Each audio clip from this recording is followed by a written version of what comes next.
बिहार विधानसभा चुनाव को लेकर के एक नया सर्वे सामने आया है जिसने राजनीतिक हलकों में उत्साह बढ़ा दी है। ये सर्वे एक्सेंट ऑफ इंडिया की ओर से बैलेट ऑफ बिहार 2025 शीर्षक के साथ कराया गया था। इसमें 6 प्रमुख क्षेत्र पूर्णिया, मगध, भोजपुर, भागलपुर, सारण और पटना को शामिल किया गया।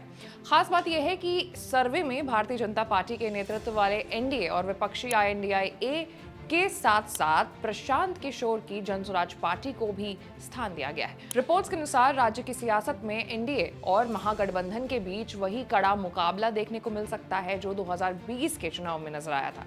हालांकि कुछ इलाकों में जनसुराज पार्टी भी असर डाल सकती है।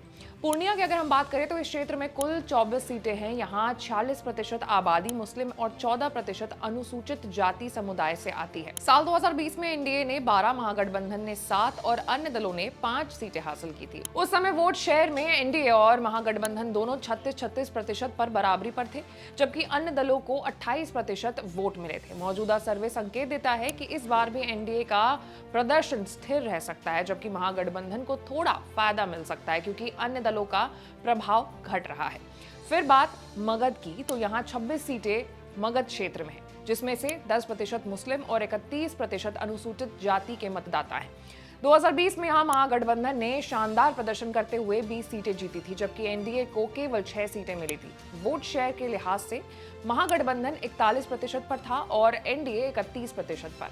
ताजा सर्वे बताता है कि इस बार तस्वीर पलट सकती है, एनडीए को बढ़त मिल सकती है और महागठबंधन की सीटों में गिरावट संभव है। फिर आता है भोजपुर। यहाँ 22 सीटों में से 9% मुस्लिम और 22% अनुसूचित जाति की आबादी रहती है। 2020 में यहाँ महागठबंधन ने 19 सीटें जीती थी और उसे 40% वोट मिले थे। एनडीए मात्र 2 सीटों पर सिमट गई थी, हालांकि उनका वोट शेयर 28% था। सर्वे के अनुसार 2025 में एनडीए की स्थिति मजबूत हो सकती है, जबकि महागठबंधन कुछ पिछड़ भी सकता है। अब बात करते हैं भागलपुर की, तो भागलपुर क्षेत्र में मुस्लिम आबादी लगभग 45.5% और अनुसूचित जाति की जो आबादी है वो 14% के आसपास है। यहाँ 12 सीटों में 2020 में एनडीए को 9 सीटें मिली थी, जबकि महागठबंधन को 3 सीटें मिली थी। उस समय एनडीए का वोट शेयर 44% और महागठबंधन का 38% रहा था। इस बार सर्वे बता रहा है कि महागठबंधन यहाँ बेहतर कर सकता है, जबकि एनडीए का प्रदर्शन गिर सकता है। अब सारण की अगर बात करें तो 24 सीटें हैं यहाँ, जिसमें से 15% मुस्लिम और 15% अनुसूचित जाति के मतदाता हैं। 2020 में महागठबंधन ने 15 सीटें जीती थी और 39% वोट हासिल किया था, जबकि एनडीए को 9 सीटें और 36% वोट मिले थे। सर्वे के अनुसार यहाँ दोनों गठबंधन की स्थिति लगभग वैसी ही रहने की संभावना है, लेकिन जनसुराज पार्टी धीरे धीरे अपनी पैठ बना रही है। अंत में बात करते हैं पटना की, जहां 21 सीटों में मुस्लिम आबादी 7% और अनुसूचित जाति के मतदाता जो है 22% के हैं। साल 2020 में यहाँ एनडीए ने 11 सीटें और महागठबंधन ने 10 सीटें जीती थी। दोनों के वोट शेयर लगभग बराबर थे। एनडीए 39% और महागठबंधन 38% पर थे।